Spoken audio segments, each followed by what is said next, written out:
Y reiteró nuevamente y pidió perdón también a las víctimas que haya ocasionado el FMLN durante el conflicto armado. Exacto. Es que ahí viene la situación. Realmente, jurídicamente, por eso digo, jurídicamente hablando, el presidente no le corresponde ejercer ese acto de ese agravio de perdón para esas víctimas. Ahora, ¿a quién le corresponde entonces?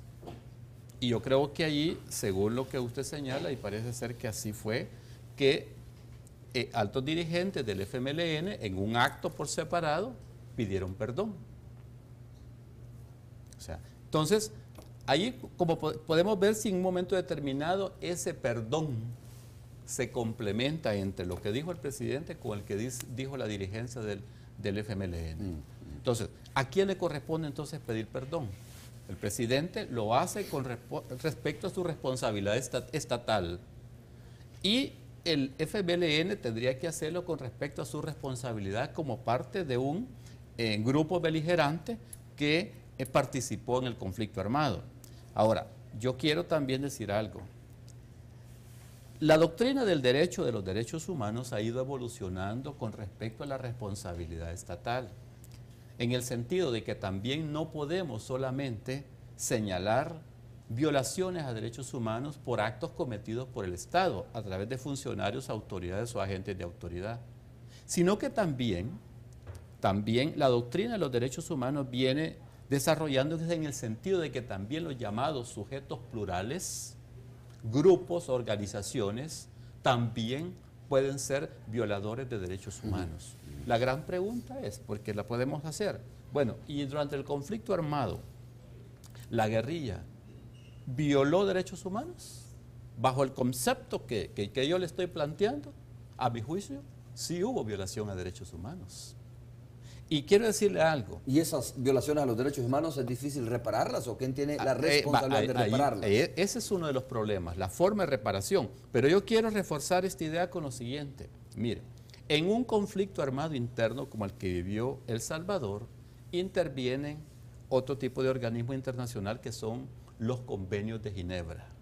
Los convenios de Ginebra son instrumentos internacionales que se aplican a conflictos armados internos y a conflictos armados internacionales. Y en los convenios de Ginebra está claro que las partes en conflicto tienen responsabilidad. En los convenios de Ginebra no se identifica solamente a una parte, sino que ambas partes tienen, porque son las partes beligerantes. Y en el caso de El Salvador, que hubo un conflicto armado interno, intervino también, incluso dentro de estas sentencias del caso Monseñor Romero, de los sacerdotes jesuitas, hay aquí referencia a convenios de Ginebra. Entonces, con esto lo que le quiero decir que también en un momento determinado las partes beligerantes sí cometen violaciones a derechos humanos. Ahora, el punto está con lo que usted plantea, Romeo, o sea, es cómo hacemos para la reparación. ¿Quién repara? ¿Cómo se repara?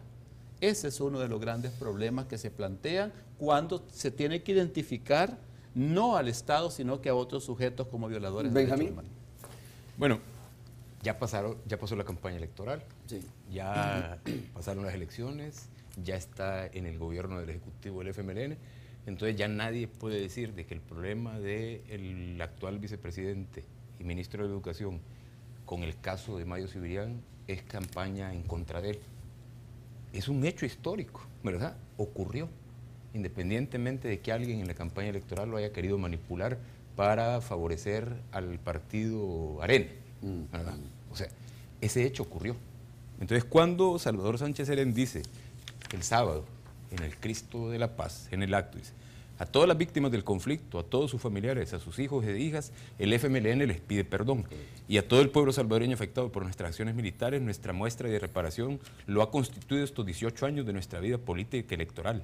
Hemos dedicado la mayor parte de nuestro esfuerzo a construir un nuevo camino de democracia y justicia. Ahí hay falacias también. No es cierto eso, quiere decir. No.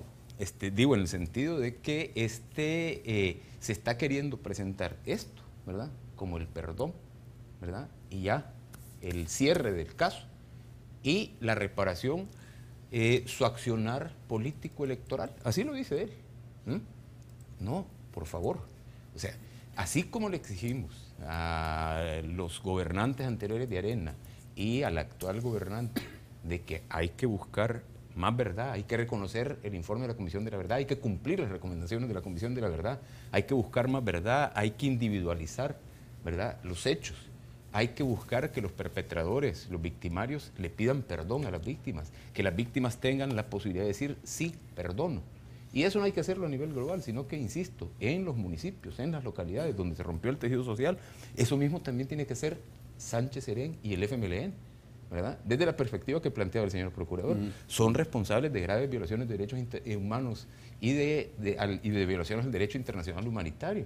Entonces, ese proceso también se tiene que seguir, pero no como dicen los señores estos, Vargas, ¿cómo se llama?, Santa María y todos estos voceros de una derecha ultraconservadora y arcaica, ¿verdad?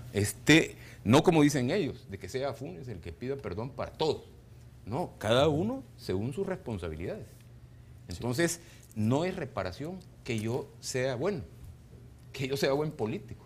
No, la reparación, insisto, en este caso sería que Sánchez Serén le diga a la madre de un muchacho, una señora que vive en Canadá, que tiene 80 años, que ha venido a buscar los restos de su hijo fallecido o ejecutado durante los hechos denunciados sobre la matanza de Mayo Cibirián, que le diga dónde están los restos, que investigue dentro del FMLN y que encuentren esos restos y que se los entreguen a la madre para que les dé sepultura digna. Esa es una forma de reparación, ¿verdad? O sea, hay formas de reparación también que no se quedan en esto que dice él, de que mi trayectoria política y electoral, sino cualquiera va a decir eso también. Cristiani va a decir, yo fui el presidente de la paz, yo promoví las negociaciones, entonces esa es la reparación por el pueblo salvadoreño. No. Benjamín, así como tú lo estás planteando, ¿no? O sea, eso es lo que algunos